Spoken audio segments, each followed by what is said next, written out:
has always been committed to hearing the voice of people who use services, and we've got our own Service User Involvement Directorate, so we've involved people who use services and use their voices and their direct experience to explain the agenda of personalisation. And so it's a conference with a difference in that the people who really count and it really affect will actually lead the conference, speak at it and design it and deliver key messages. That's why we organise the conference today. I'm here to learn more so that I can, as a service user, work for my Together group to assist other people with their personalisation issues. We are here together on an honest forum to speak and to join about the service users and people who are experiencing difficulties in life. It's people, it's not patients, it's not about illness, it's about well-being. I came along because I really, really do approve of Together's work, and actually in order to make personalisation work, we have to work together. We usually experience the same difficulties with the mental health system, and each person has come up with their own little way of overcoming those difficulties, and hopefully that can be shared. I run a service user involvement project in Tower Hamlets, and we've been involved in quite a lot of the personalisation workshops and forum providers up there, provider forums up there.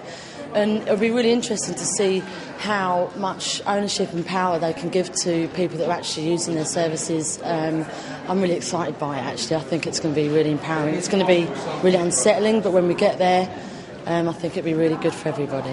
Personalisation has been around in one form or another for quite some time, and it's already improved the lives of a large number of people with a range of physical disabilities.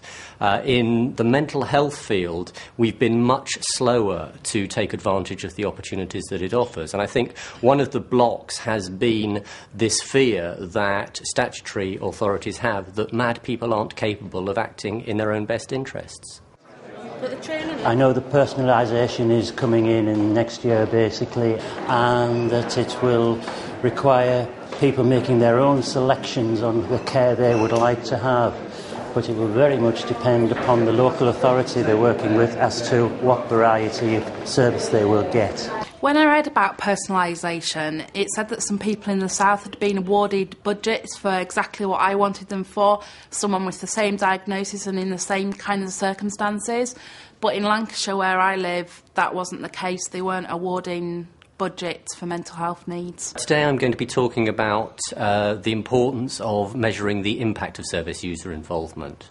It will enable people to distinguish between real, genuine service user involvement, the service user involvement that makes a difference, and faux service user involvement. My personal experience is that when the assessor came round to do the assessment, the paper was tailored to people with physical needs and it didn't take into account social needs and mental health needs. Personalisation in Scotland is known as direct payments or individual budgets. It did happen quite early in Scotland, earlier than it did in England. However, it did tend to be in a one-size-fits-all way. There was really one way of doing it. There was actually a lack of uptake of that particular way of doing things.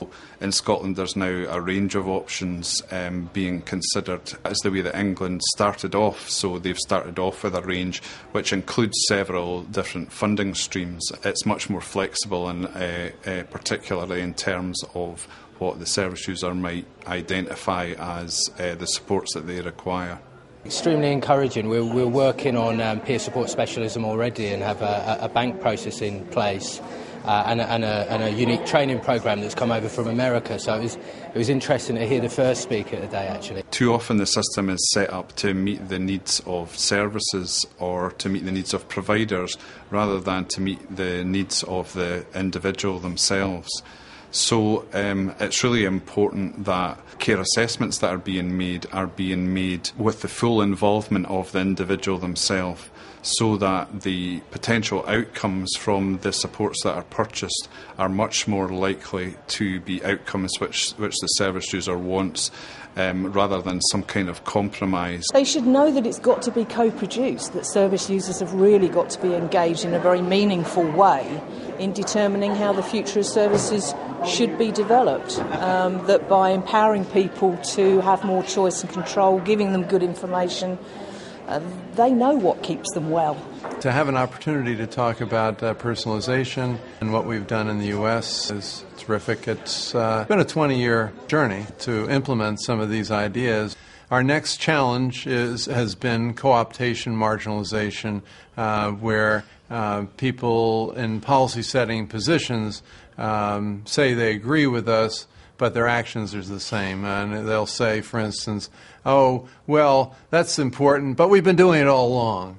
So we have to hold their feet to the fire and really have ways of evaluating progress towards a personalization agenda. That's the title of the image, and the image looks like this. 3, 2, 1. Have a look. Personalization agenda has to be led by people with lived experience with service users, because we know from our lived experience what helps and what hurts, and our voice, our hopes, our dreams need to drive this change here as it has in the U.S. And there might be a sort of a mediating role for them. The key messages from today are about ordinary life. People want an ordinary life, and I think if society is able to support people who are vulnerable at certain times to, use a mother and toddler class, to go swimming, to take part in sports, social life, if that's the case, then the whole of society benefits. And the message really is not complicated. It's just a message that needs to be acted upon. It was an excellent conference. I've really learned a lot about personalisation, heard people's concerns and shared some thoughts also in the roundtable discussion. Mm-hmm. The reason today was such a good conference, the reason that it was so successful, was that we had speakers from America, from Scotland. We had people speaking about their individual experiences. I really enjoyed the speakers. I thought they were powerful in what they said, actually, and I think there's nothing more strong than hearing service users' experience. I just wish there'd been a few more commissioners here today. So I think it's congratulations to get together, and very much congratulations to those people who contributed by coming, as well as those people who spoke up and spoke out.